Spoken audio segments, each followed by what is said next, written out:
Singareni college workers union గుర్తింపు సంఘంగా additional general secretary మిర్యాల రంగయ్యగా మేము విజ్ఞప్తి చేసేది ఏంటంటే, సింగరేణి కంపెనీ నూతనంగా జ్యోతి బుద్ధ ప్రకాష్ గారు సిఎండిగా రావడం కంపెనీకి చాలా సంతోషం.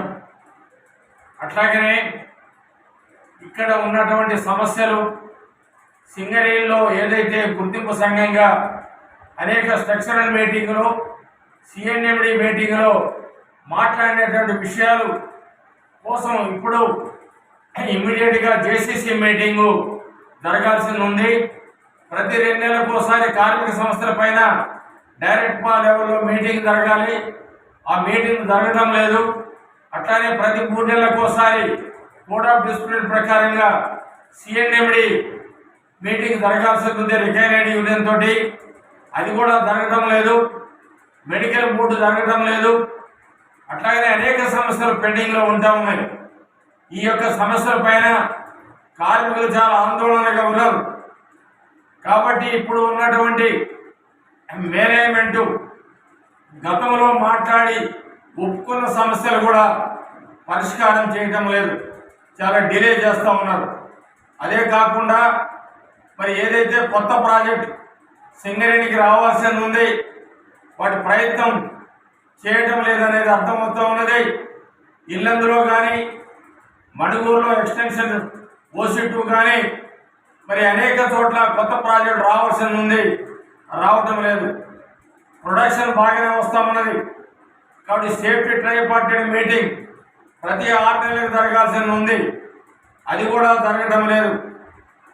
కాబట్టి స్ట్రక్చరల్ మీటింగ్ కానీ సిఎండి లెవెల్ మీటింగ్ కానీ సేఫ్టీ ట్రైపార్టైట్ మీటింగ్ కానీ ఇమ్మీడియట్గా ఏర్పాటు చేసి కార్మిక సమస్యల పరిష్కారం కోసం మేనేజ్మెంటు ముఖ్యంగా డైరెక్టర్ పా గారు అట్లానే చైర్మన్ గారు చొరవ తీసుకోవాల్సినటువంటి అవసరం ఉన్నది. కాబట్టి కార్మికులు ఉన్నటువంటి ఈ యొక్క సమస్యలు మాట్లాడకపోవడం వల్ల అసంతృప్తిగా ఉన్నారు, నిరుత్సాహం ఉండటం జరుగుతూ ఉన్నది. యాజ్ రికైనరీ యూనియన్గా మేము వచ్చిన తర్వాతనే చాలా కొత్త కొత్త సర్కులర్ తీస్తూ ఉన్నారు. ఇది కాదు, పద్ధతి కాదన్నా సరే ఇండస్ట్రియల్ రిలేషన్ దెబ్బతీస్తూ ఉన్నది.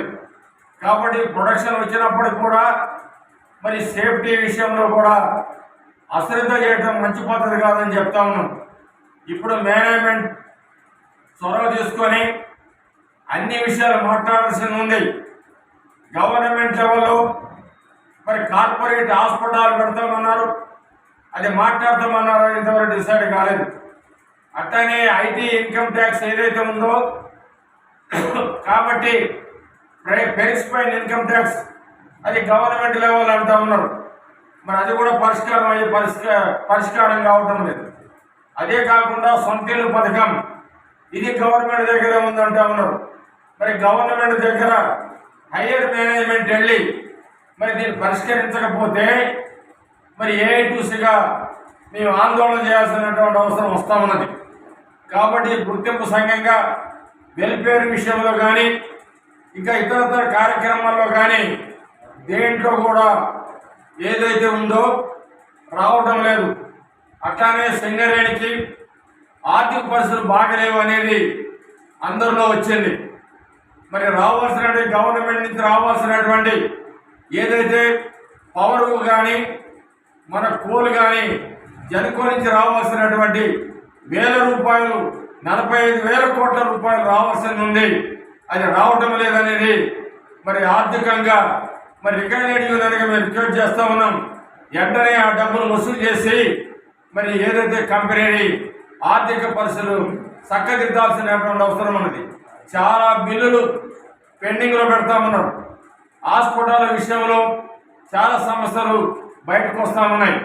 అట్లానే ఏరియాలలో జనరల్ మేనేజర్ లెవెల్లో కూడా చాలా సమస్యలు పెండింగ్లో ఉంటా ఉన్నాయి.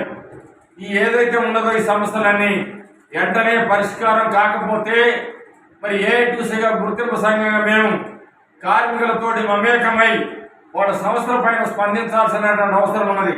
కాబట్టి దయచేసి మేనేజ్మెంటు గవర్నమెంట్తో మాట్లాడి అట్లానే సెంట్రల్ గవర్నమెంట్తో రావాల్సినటువంటి పెండింగ్లో ఉన్న ప్రాజెక్టుల గురించి కానీ అట్లా సమస్యల గురించి కూడా తక్షణ పరిష్కారం కోసం చైర్మన్ గారు చొరవ చేయాలి, డైరెక్టర్ గారు కూడా చొరవ చేయాలి. వెంటనే స్ట్రక్చరల్ మీటింగ్లు ఏర్పాటు చేయాలి, సేఫ్టీ మీటింగ్ కూడా ఏర్పాటు చేయాలనేది సింగరేణి కాలేజ్ వర్కర్స్ యూనియన్ గుర్తింపు సంఘంగా మేము ఏదైతే విన్నవిస్తా ఉన్నాం